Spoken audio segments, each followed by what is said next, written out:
रहे या ना रहे, लेकिन ये झंडा रहना चाहिए और देश रहना चाहिए। मुझे विश्वास है कि ये झंडा रहेगा। हम और आप रहे या ना रहे, लेकिन भारत का सिर ऊंचा रहेगा।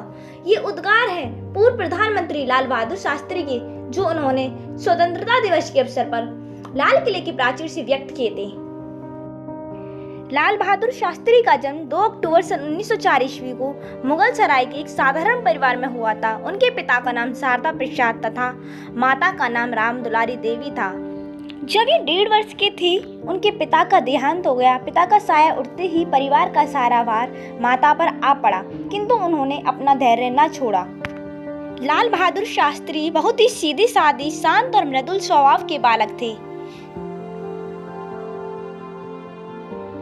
जब ये बनारस के हरिश्चंद्र हाई स्कूल में पढ़ रहे थे, उस समय लोकमान्य बाल गंगाधर तिलक की यह वाणी, स्वराज हमारा जन्मसिद्ध अधिकार है, पूरे देश में गूंज रही थी। इससे उन्हें देशभक्ति की प्रेरणा मिली।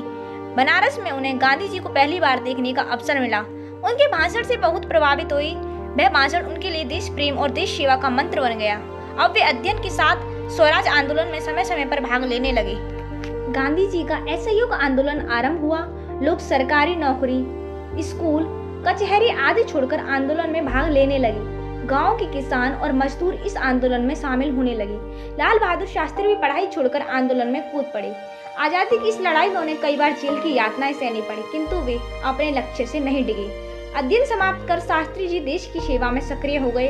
पहले वे प्रदेश कांग्रेस के मंत्री बने, फिर उत्तर प्रदेश व्यवस्थापिका के सदस्य चुने गए। इस बीच भी उन्हें कई बार जेल जाना पड़ा।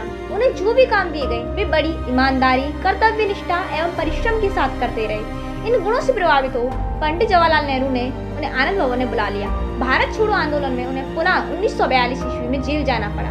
जेल जाने से शास्त्री जी के परिवार की आर्थिक स्थिति बहुत कमजोर हो गई, पर इससे भी घबराए नहीं, सदैव अपने कर्तव्य पर डट रहे। देश स्वतंत्र हुआ। स्वतंत्र भारत में अपनी सरकार बनी। प्रधानमंत्री जवाहरलाल नेहरू ने उन्हें केंद्रीय मंत्रिमंडल में रेल मंत्री बनाया। इस क्षेत्र में उन्होंने अनेक सुधार किए। उनके समय में एक भीषण रेल दुर्घटना हुई। इस दुर्घटना से दुखी होकर शास्त्री जी ने मंत्री पद से त्याग पत्र दे दिया।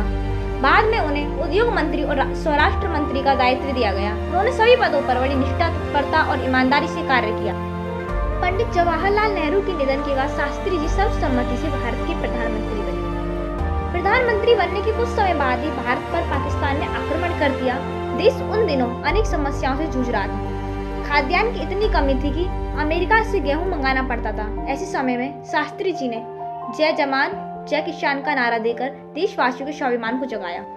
उन्होंने कहा, पेट पर रस्सी बांधो, साग सब्जी अधिक खाओ, सप्ताह में एक बार शाम को उपवास रखो। हमें जीना है तो इज्जत से जिएंगे, वरना भूखे मर जाएंगे।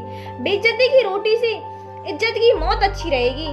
फिर हरित क्रांति प्रारंभ हुई, जिस कारण भारत में खाद्यान्न उत्पादन में आत्मनिर्भरता हासिल हुई।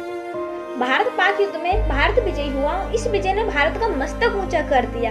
युद्ध समाप्त होने के बाद रूस में भारत पाकिस्तान के बीच ताशकंद समझौता हुआ। उसी रात 10 जनवरी सन 1966 ईस्वी को हृदय गति रुक जाने से ताशकंद में ही उनका निधन हो गया। सारा संसार शोक में डूब गया। भारत ने अपने इस महान लोकप्रिय नेता को सदा सदा के लिए खो दिया। शांति के इस देवदूत के लिए कवि सोहनलाल द्विवेदी ने कहा है, शांति खोजने गया, शांति की गोद सो गया, मरते मरते विश्व शांति के बीच हो गया। जय हिंद, जय भारत।